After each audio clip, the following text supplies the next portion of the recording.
सगळ्यांना मुलगा हवाय, दिवा सगळ्यांना हवाय, परंतु ती वंशाचा उद्धार करणारी पंथी मात्र कोणालाच नकोय. जेवढी मुलाची गरज समाजाला आहे त्यापेक्षा जास्त एका मुलीची गरज आहे. कारण खरं तर संस्काराचं रोपटं लावणारीच ती आहे. आणि घरामध्ये विचार करा तुम्ही, जास्त माया कुणाच्या हृदयामध्ये आहे, मुलीची आहे की मुलाची आहे? जेव्हा आजारी पडताना तेव्हा जवळ येऊन कोण ताप बघतं तुमचा, कोण जवळ येऊन गोळ्या खाऊ घालतं तुमचा, एकदा विचार करा. जेव्हा शाळेतून किंवा ड्युटीवरून बाप येतो ना, बाप आल्याच्या नंतर पोराला वाटतं चला बाप आलाय, भेटतं ते, जाता आतमध्ये पुस्तक उघडून बसतं, अरे बाप आलेलं आहे आता आपल्याला भ्यायला पाहिजे, मारील जर पुस्तक हातात नाही दिसलं तर. परंतु बापाला आलेलं बघून फक्त हातामध्ये पाणी नेऊन देणारी फक्त ती मुलगीच असते. की बाबा आजचा तुमचा दिवस कसा गेला बाबा, ही फक्त म्हणणारी मुलगीच असते.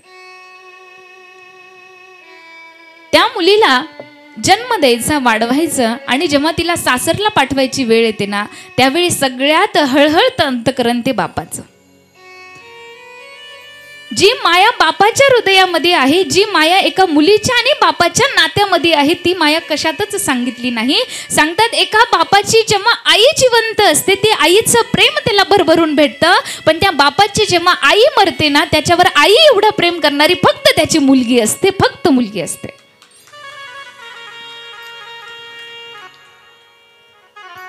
सांगतात त्या मुलीला सासरी पाठवणं, ते बघणं बापाला कधीच शक्य वाटतच नाही. ही मुलगी आपल्यापासून दूर जावी असं वाटतच नाही. एका मुलीला, एका बापाला मुलगी हवी, मुलगी हवी, मुलगी झाली, आणि गोष्ट अशी झाली की जेव्हा मुलगी झाली तेव्हाच त्या मुलीच्या आईला देवाज्ञा झाली, आई वारली. बाबांना विचार केला, जर आता मी दुसरं लग्न केलं तर माझ्या मुलीला सावत्र आईची माया भेटायला नको, माझ्या मुलीसाठी सावत्र माया नको. त्यामुळे बापानं लग्न केलं नाही. मुलीला बापाची आणि आईची दोघांची खूप भरभरून माया दिली. सांगतात मुलगी मोठी होत होती. एके दिवशी बाप विचार करत करत असताना अचानक बापाचं शरीर तडफडायला लागलं. अचानक बापाचं शरीर तडफडताना मुलीनं पाहिलं आणि मुलगी जवळ येऊन बघायली, बाबा काय झालं तुम्हाला, काय होतंय तुम्हाला, बाबा काय होतंय, पाणी आणू का तुमच्यासाठी, बाबा काय होतंय तुम्हाला? वडिलांना हृदयविकाराचा झटका आलेला होता. मुलगी जवळ येते, बाबा काय होतंय तुम्हाला, बाबा काय होतंय? मुलगी पाणी घेऊन येते, बापाला शांत करते. बाप शांत होतो. शांत झाल्याच्या नंतर मुलगी पाणी देते. बाप म्हणतो, ताई तू काही काळजी करू नको, मला काहीही झालेलं नाही, जा. बाप त्याच रात्री ठरवतो की आता माझी तब्येत बरी नाही राहिली, जर माझ्या जीवाला काय झालं तर माझ्या लेकीला कोण बरं बघेल? बाप दुसऱ्या दिवसापासूनच मुलीसाठी स्थळ बघायला सुरू करतो की मला आता माझ्या मुलीसाठी स्थळ बघायला हवं, तिचं आता विवाहाची काळजी करायला हवी. तेव्हा बाप दुसऱ्याच दिवशी स्थळ बघतो, चांगला योग्य वर तिच्यासाठी आणतो, विवाह लावून देतो. आणि जेव्हा विवाह लावण्यात येतो, सांगतात सगळेजण लग्नाच्या स्थळामध्ये नटले तटलेले दिसतात, सगळेजण पहिल्यापासून शेवटपर्यंत नटलेले दिसतात, परंतु शेवटच्या क्षणाला मळकट झालेला असतो तो शर्ट, तो फक्त बापच असतो. जेव्हा मुलगी वाट लावायची असते त्याच्या अगोदरपासून सगळ्यांना भेटत असतो, हात जोडून मुलाच्या बाजूच्यांना बाप भेटत असतो, सगळ्यांना भेटत असतो, माझी मुलगी आता यांच्या घरी जाणार आहे, यांना आदर द्यायला पाहिजे, सगळ्यांना भेटत असतो. परंतु जेव्हा मुलगी तीच वाट लावायची असते ना, तेव्हा बाप कुठेतरी कोपऱ्यात जाऊन बसतो. एवढी हिम्मत त्या बापाच्या अंतःकरणात असते, परंतु तो बाप जेव्हा मुलगी जायची असते तेव्हा पुढे येत नाही. सगळेजण म्हणतात कुठे गेलेला आहे, अरे तिला वाट लावायचं, थोडंसं पुढे ये, तिला वाटत लाव. जेव्हा बापाला धरून आणण्यात येतं, मुलगी येते, मिठी मारते आणि बापाला फक्त तेवढंच म्हणते, बाबा मला काहीच नको तुमच्याकडून, फक्त मी गेल्याच्या नंतर स्वतःची काळजी घ्या बाबा, फक्त मला एवढं पाहिजे बाबा. हे म्हणणारी फक्त ती एक मुलगीच असते, फक्त एक मुलगी असते. बापाला रडताना पाहून, मुलीला रडताना पाहून सगळा समाज रडत असतो. कशामुळे? कारण एवढी प्रेमाची माया बाकी कोणातच नसते जेवढी आई, जेवढं बाप आणि मुलीच्या प्रेमामध्ये असते. काय माया म्हणावी? सांगतात तिला वाट लावतो बाप, जड अंतःकरणानं बाप तिला वाट लावतो. परंतु वाट लावल्याच्या नंतर जेव्हा ती जाते ना, सासरी जाते, तेव्हा सासरी जात असताना मुलीला गाडीत बसवल्याच्या नंतर बाप मुलीच्या बाजूने कधीच येत नाही, जावयाच्या बाजूने जातो आणि हात जोडून फक्त जावायला एकच गोष्ट म्हणतो, बघा तिनं सगळं चांगलं जर केलं ना तर सुख तिला द्या, आणि तिच्याकडून जर काही चुकलं ना तर चूक मानून मला बोला, पण माझ्या लेकीला कधीच काही बोलू नका. हा म्हणणारा फक्त बाप असतो. सांगतात जेव्हा बाप मुलीला वाट लावतो, मुलगी जाते सासरी, सांगतात तीच मुलगी सासरी गेल्याच्या नंतर दुसऱ्याच दिवशी त्या मुलीला फोन येतो. जेव्हा त्या मुलीला फोन येतो, फोनवरती सांगितलं जातं, बोललं जातं की अगं तुझा बाप आता राहिला नाही. जेव्हा त्या मुलीच्या कानावरती शब्द पडतात की माझा बाप आता राहिलेला नाही, मुलीचं अंतःकरण हळहळतं. माझे बाबा, मी आज एक दिवस काही सोडून आले, माझे बाबा मला सोडून गेले. सांगतात मुलगी बापाला घाईघाईनं भेटायला जाते. जेव्हा भेटायला जाते, गेल्याच्या नंतर बाप शांत पडलेला असतो. शांत पडलेला असताना बापा जवळ मुलगी जाते, जोरजोरात ओरडते, बाबा उठा ना, बाबा उठा ना, बाबा उठा ना, अहो तुम्हाला काय झाले, बाबा उठा ना, मी आली ना तुम्हाला भेटायला, अहो मी एक दिवस काय सोडून गेले, तुम्ही मला कायमचे सोडून गेलात, बाबा उठा ना. एक मुलगी बापासाठी यामुळे रडते कारण एका बाईसाठी, एका स्त्रीसाठी माहेर तोपर्यंतच जिवंत असतं जोपर्यंत तिचा बाप जिवंत असतो. जोपर्यंत तिची आई जिवंत असते ना तोपर्यंतच त्या बाईला माहेर जिवंत असतं. एक वेळी का बाप गेला, आई गेली की त्या बाईसाठी तो उंबरठा बंद होतो.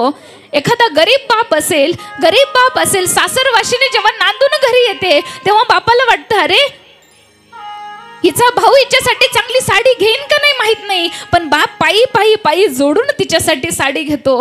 गाडीमध्ये जेव्हा तिला वाटं लावायला जातो ना बाप, तेव्हा वाटं लावायला जाताना ती खिशातले पैसे काढून देतो. ताई तुझ्या भावानं तर तुला साडी घेतली नाही ना, एवढ्या पैशाचं तुझ्यासाठी काहीतरी घे बरं, हे म्हणणारा बाप असतो.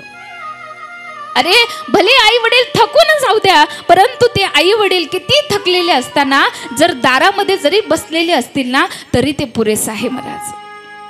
मुलगी बापाला म्हणते बाबा उठा ना, बाबा उठा ना. आता बाप काही उठत नव्हता, मुलगी उठा ना म्हणते. सगळे लोक बाप लेकीला बघून रडत होते महाराज. बाबाच्या हातामध्ये एक चिठ्ठी मुलीला सापडली आणि त्या चिठ्ठीमध्ये लिहिलेलं होतं, ताई अगं ज्या दिवशी माझं शरीर थडपडत होतं ना त्याच दिवशी माझा जीव घ्यायला यमराज आला होता ग, पण त्याला मी त्यावेळी म्हटलं होतं फक्त माझ्या लेकीला एकदा वाट लावू दे, एकदा माझ्या लेकीला वाट लावलं की मला घेऊन जा, पण माझ्या लेकीला अगोदर वाट लावू दे मला. हे बापांना लिहून ठेवलेलं होतं. मुलगी ती चिठ्ठी पाहतीये, रडतीये. सांगतात ती मुलगी फक्त याकरिता रडतीये महाराज. सांगतात जेवढं प्रेम एका बापाचं मुलीवरती असतं तेवढं कुणाचंच नाही महाराज. एवढं प्रेम बापाचं मुलीवरती असतं, मुलीचं बापावरती असतं. बापाचं आईनंतर जपणारी फक्त एकमेव ती मुलगीच असते, आणि ती मुलगीच आज समाजाला का नको आहे हे समजत नाही महाराज. तेवढी माया कुणाच्याच अंतःकरणामध्ये नाही जेवढी माया एका स्त्रीच्या अंतःकरणामध्ये आहे, एका मुलीच्या अंतःकरणामध्ये आहे. बाबा तुम्ही गोळ्या घेतल्या का, बाबा तुमची तब्येत कशी आहे हे विचारणारी फक्त ती मुलगी असते महाराज. ती मुलगी जगावी. आज परिस्थिती एवढी आलेली आहे की आज त्या मुलीला नीट जगवलं जात नाही. समाजामध्ये किती वाईट गोष्टी आपल्याला ऐकायला भेटतात. अहो एवढंच नाही तर त्या मुलीला गर्भामध्येच मारलं जातंय. याची एवढी वाईट परिस्थिती आणखी समाजावरती काय यावी. सगळ्याची आई तिला म्हटलं जातं. एक मुलगी अविवाहित असताना घरी बापाला आईची माया लावते, लग्न झाल्याच्या नंतर लेकरांना घर सांभाळते, लेकरं सांभाळत. अहो कितीतरी पात्र ती आयुष्यभर सांभाळते. ही गोष्ट समाजाला का समजत नाही.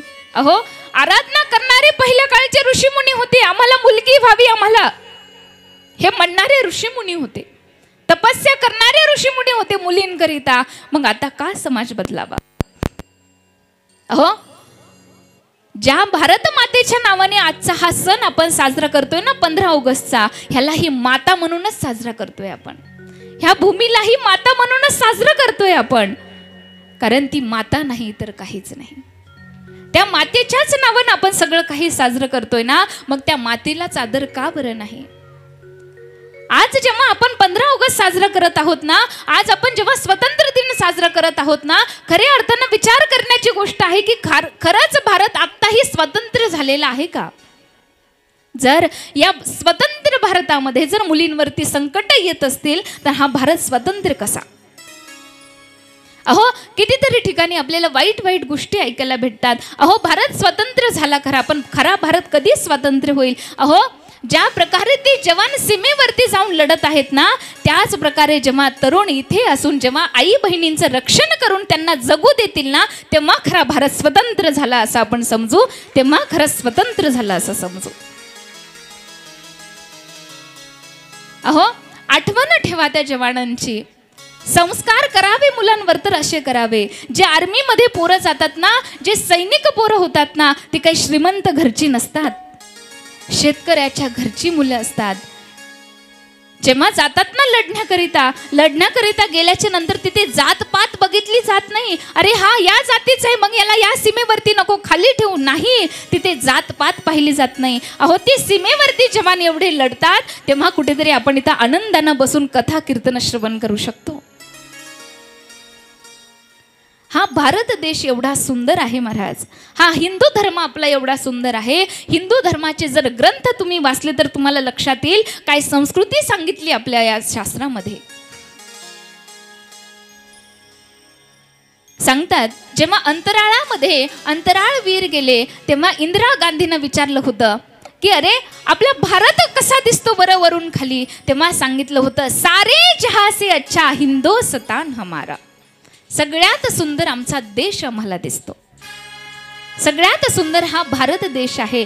या भारत देशाचं सौंदर्य कशाने आहे तर ते माता माऊलींनी आहे.